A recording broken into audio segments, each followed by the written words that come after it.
Now can I yield to Ms. Stefanik? I need your permission. You may yield.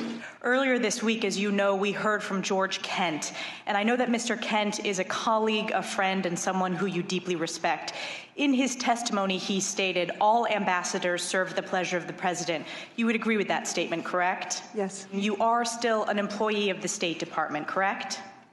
Yes. And you described, quote, "We have long understood that strong anti-corruption efforts must form an essential part of our policy in Ukraine, and now there is a window of opportunity to do that. And so why is this important, and why is this important to us? Put simply, anti-corruption efforts serve Ukraine's interests, but they also serve ours as well." Is that still your testimony?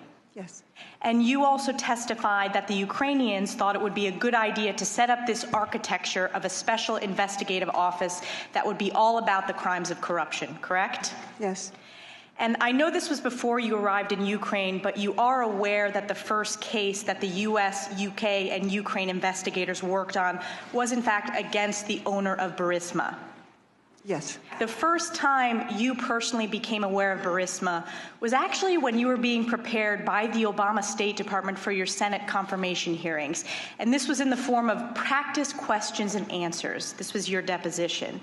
And you testified that in this particular practice Q&A with the Obama State Department, it wasn't just generally about Burisma and corruption, it was specifically about Hunter Biden and Burisma. Is that correct? Yes, it is.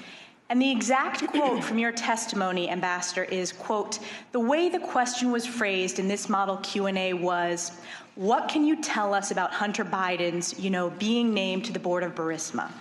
So for the millions of Americans watching, President Obama's own State Department was so concerned about potential conflicts of interest from Hunter Biden's role at Burisma that they raised it themselves while prepping this wonderful ambassador nominee before her confirmation. And yet our Democratic colleagues and the chairman of this committee cry foul when we dare ask that same question that the Obama State Department was so concerned about. But we will continue asking it. And lastly, in my 20 seconds left, I just want to get it on record. In terms of defensive lethal aid, which you were an advocate for, that was not provided by President Obama. It was provided by President Trump. That's correct.